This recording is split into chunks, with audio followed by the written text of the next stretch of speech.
بسم الله الرحمن الرحيم الحمد لله رب العالمين الرحمن الرحيم مالك يوم الدين إياك نعبد وإياك نستعين اهدنا الصراط المستقيم صراط الذين أنعمت عليهم غير المغضوب عليهم ولا الضالين.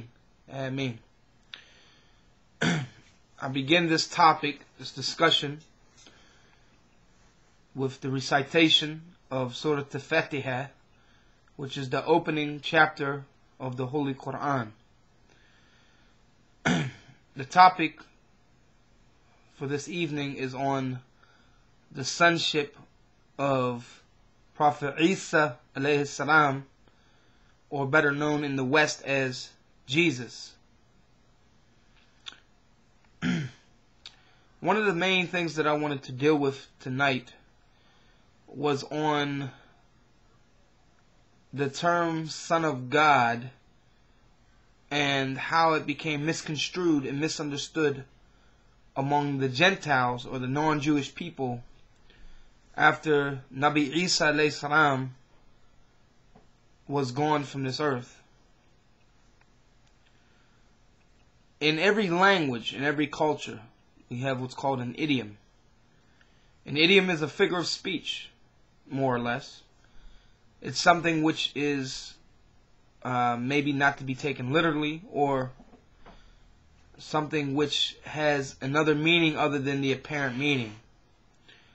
For example, in typical American urban culture, we have an idiom where someone may look at a vehicle, a car, and say that car is bad.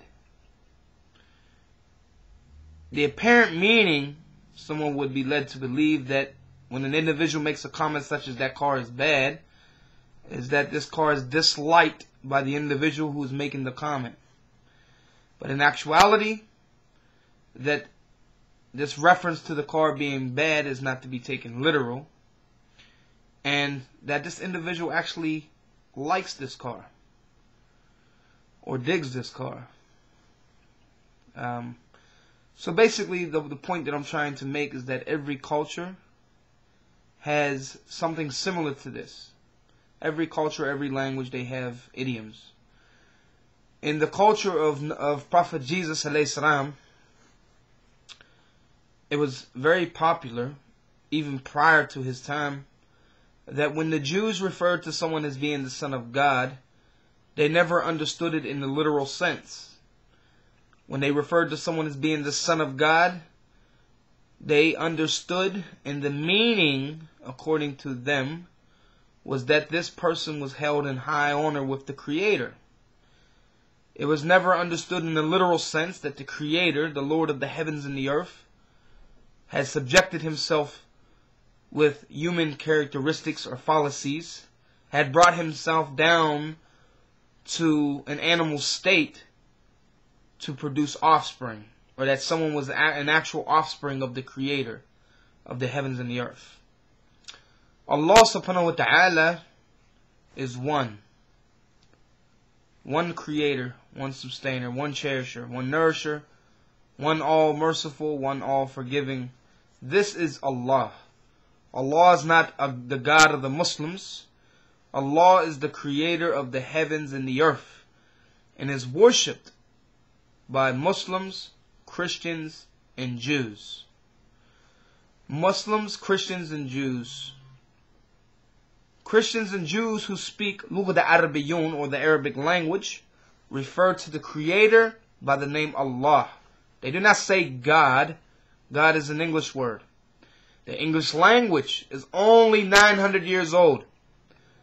So if we take that into consideration, Prophet Jesus alayhi salam, the son of Mary, he was on this earth over 2,000 years ago. 2,000 years ago. The English language is only 900 years old. 2,000 years ago, Prophet Isa alayhi salam, Jesus, the son of Mary, upon whom be peace, did not speak English.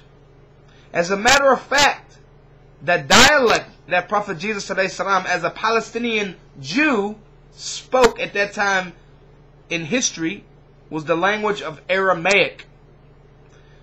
when he used to quote from the book of Musa alayhi salam, Moses, he would use the Hebrew language. Now what is amazing, and what people in the West need to do some research and actually find out, is that in the Aramaic language, which is a Semitic language similar to Hebrew, Arabic, etc., in that language, the personal name for the Creator and the way to say God is Allah, the exact same way as it is in Arabic. This is the ancient name for the Creator. The original name of the Creator is Allah.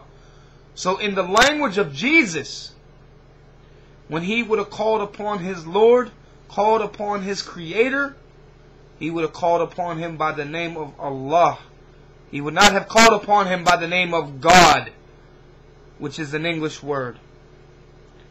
So people in the West need to wake up. They need to educate themselves. It's not too hard to go to the library or to go online and to research these things. God and Allah is exactly the same thing. One is Arabic, one is English. The only difference between God and Allah is that Allah is actually a personal name. God is, it could be anything. Someone could say money is my God. Someone could say Buddha is my God. Someone could say Krishna is my God. But the name Allah is a personal name. With the word God, you could put an S on the end and say gods, meaning more than one.